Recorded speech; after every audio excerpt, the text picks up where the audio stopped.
All right, let's settle one of the biggest debates in skincare right now, retinol versus bakuchiol. You know that moment when you're staring at a shelf, totally confused about which one is right for you? Well, this explainer is going to clear all that up. So let's just dive right in. Retinol or Bakuchiol? Who actually wins the fight against wrinkles? By the end of this, you're going to know exactly which one belongs in your routine. Okay, first up, let's meet our contenders. It's time to get to know what these two powerhouse ingredients are all about. In one corner, we have the heavyweight champ, retinol, the powerhouse incumbent. It's been a dermatologist's favorite for years. And in the other corner, we've got the gentle newcomer, Bakuchiol. It's plant-based and has been getting a ton of buzz lately. So what's the deal with retinol? Well, it's basically a super potent form of vitamin A. It does two main things, and it does them really well. First, it kicks your collagen production into high gear, which helps plump up your skin and smooth out those lines. And second, it hits the gas on skin cell turnover, revealing fresher, smoother skin underneath. This is also why it's a total game changer for clearing up pores and fighting acne. And then we have bakuchiol. This one is all natural, coming from a plant. It's often called a retinol alternative, and for good reason. Studies are showing it can give you really similar anti-aging results, but, and this is a big but, it's known for being way, way gentler on the skin. All right, time for round two. Let's talk benefits versus side effects. This is where you really start to see the trade-offs, and you can begin to figure out which ingredient might just be your perfect match. Okay, when we talk about retinol's pros, the list is seriously impressive. We're talking about decades of science backing this stuff up. It's the gold standard for a reason. It is proven to work on fine lines, wrinkles, and even those stubborn dark spots, leaving you with better skin texture and tone all around. But all that power comes with a catch. Retinol is kind of infamous for its side effects, especially when you're just starting out. I'm talking irritation, redness, and that classic peeling phase. It also makes your skin way more sensitive to the sun, so daily sunscreen becomes completely non-negotiable. And just remember, this is not an overnight miracle. You're definitely playing the long game here. And this is exactly where Bakuchiol steps into the ring and makes its case. Its biggest selling point? It's just so gentle. It's an amazing option if you have sensitive or acne-prone skin because you usually get to skip all that peeling and dryness. Plus, it's packed with antioxidants, and this is huge for a lot of people, it's considered safe to use during pregnancy, which retinol is absolutely not. Of course, there's always a trade-off, right?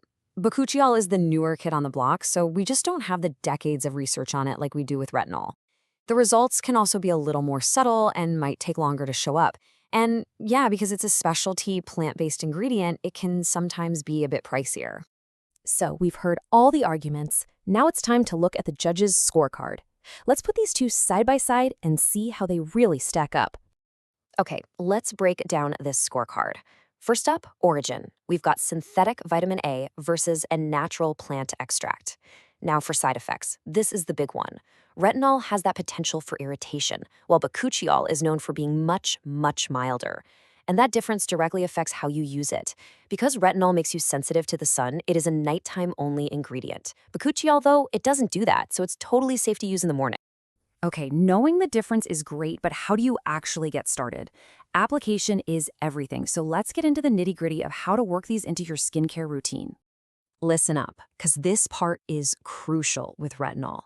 You have got to respect its power.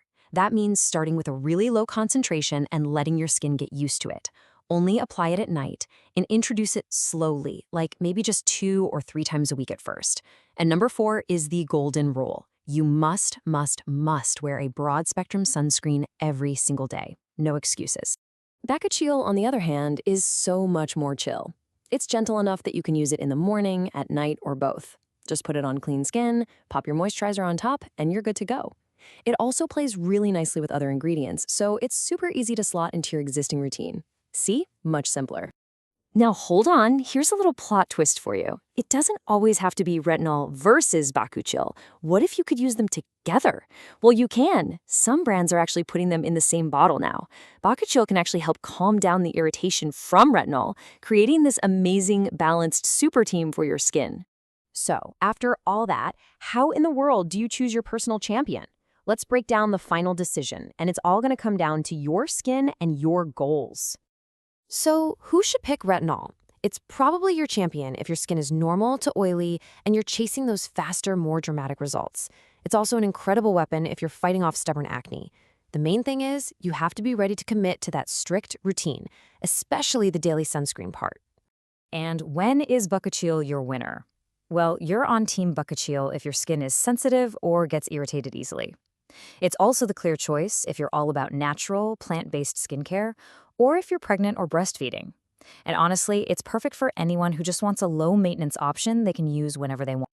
So what's the final verdict? Here's the thing. There isn't one single winner for everybody. The absolute best anti-aging ingredient isn't just the most powerful one. It's the one that works for your skin and your life. It's the one you'll actually use day in and day out. So the real question isn't which one is better, it's which one is better for you.